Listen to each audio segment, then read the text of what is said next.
De l'Évangile de Jésus-Christ selon saint Luc, chapitre 10, versets 38 à 42. En ce temps-là, Jésus entra dans un village. Une femme nommée Marthe le reçut. Elle avait une sœur appelée Marie, qui, s'étant assise aux pieds du Seigneur, écoutait sa parole.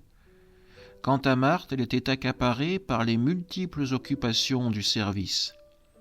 Elle intervint et dit « Seigneur, cela ne te fait rien que ma sœur m'ait laissé faire seule le service.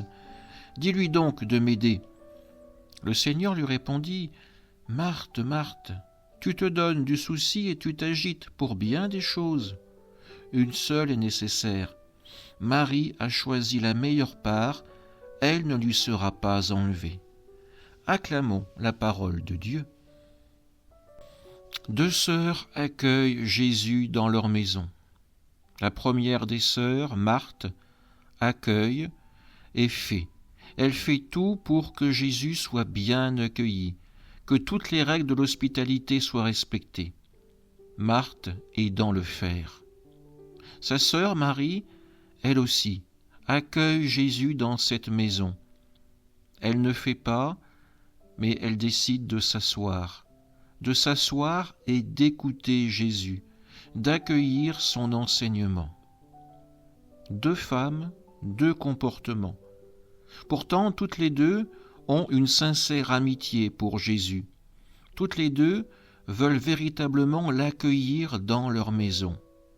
Marthe est encore aveuglée par le faire. Il faut faire pour être crédible, pour avoir du prix aux yeux de Dieu. Marie, elle, a compris que la véritable richesse, c'est d'accueillir tout d'abord la parole de Dieu, de la laisser agir dans notre vie, pour ensuite la mettre en pratique. Marthe veut trop bien faire, trop vite.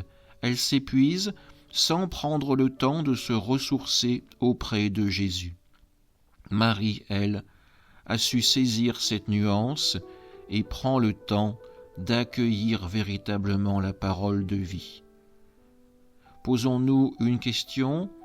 Sommes-nous comme Marthe, omnubilés par le faire, par l'agir, pour pouvoir se dire « j'ai du prix devant Dieu parce que j'ai fait ceci ou cela » ou allons-nous vivre une véritable conversion et agir comme Marie en nous mettant tout d'abord à l'écoute de Dieu? Amen.